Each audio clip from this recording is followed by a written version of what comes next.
The day starts like any other day for me. I get up, take a cold shower to wake me up, and get dressed. After that, I go down to the motel breakfast buffet to get me some coffee and something to eat. Life as a traveling salesman is not easy. I'm almost never home, but it pays the bills, so that's why I do it. I'm going on a day trip from my motel to someplace I don't even care about, and then taking a plane back here, and rinse and repeat. As I sit in the shuttle taking me to the airport, I start thinking and dreaming. I tell myself all the time that I will quit and find another job, one that would allow me to spend more time with my family. But that's all they are, dreams and empty promises. When I arrive at my airport, I check my ticket to see what flight I'm taking. American Airlines, Flight 11 from Boston to Los Angeles. The flight takes off at 7:45 a.m. It's 7 now, so that should be plenty of time to get through security and onto the plane. I'm getting ready to board when I next check my watch. It's 7:35. In front of me are two Arabic-looking men. I don't pay them any attention to, like I do with all my flights. I take my place at 3C, and I wait, and I wait, and wait. I check my watch. 7:45. Just then, the pilot announces over the intercom, "It seems we're experiencing some delays. Just sit tight and we'll take off as soon as possible." Well, that's just great. I hate it when a flight gets delayed. I close my eyes and wait for the plane to start moving. When I feel the plane start to move, I open my eyes and look at the empty seats beside me. I guess I get the row to myself then. The plane takes off at roughly 7:59, a 14-minute delay. I sigh to myself and prepare myself mentally for the long flight ahead. I start checking my watch every minute. It's an old habit of mine. The time passes by slowly. 8:09, 8:10, 8:11, 8:12. Counting the minutes go by is how I get through all of my flights. 8:13, 8:14. At 8:14, the two men in front of me get up and move to the aisle. Then I see it. The two men pull something shiny out of their pockets. I see a glint of metal and realize what it is as they approach the two flight attendants.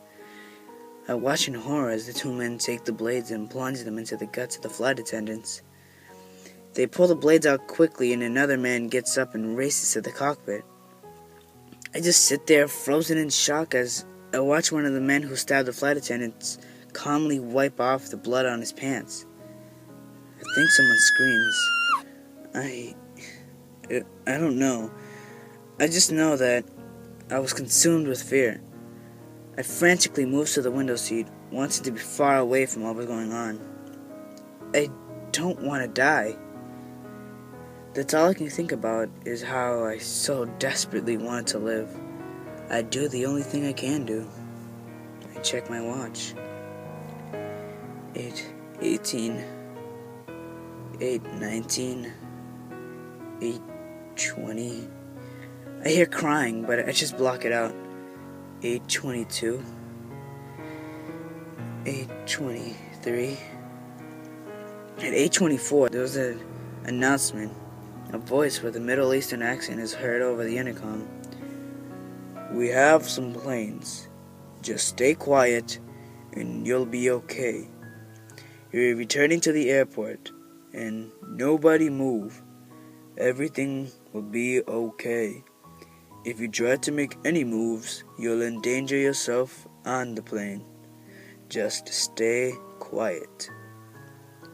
Just stay quiet." When he speaks those words, everything is silenced. The roar of the engines is gone. The sniffing and crying from before is stopped. The plane falls into pure silence.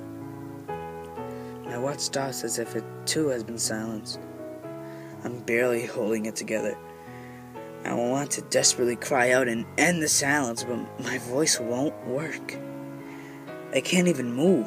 My own movement was silenced. I have no clue how much time passes.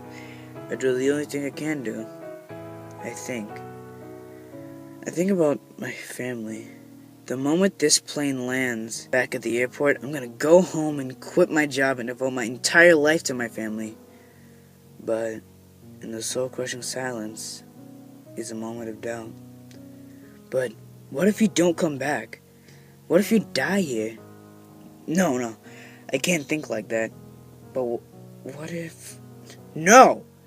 I'm going back to my family. I'm not going to die here. And that's when the sound comes back. I look out my window. I see a city. I notice that we're moving towards something. My blood runs cold as soon as I see the Twin Towers. Oh my god. The plane is traveling straight towards the towers. I check my watch. 8:45. My mind races as my life flashes before my eyes, before finally settling on my family. I feel tears pour down my face. No. Please, no. I want to see my family again. I want to see my kids grow up. I want to grow old with my wife. I don't want to die. I scream in anguish, but like my dreams and thoughts, it will never come true. 8:46. I fall into a moment of silence that lasts forever.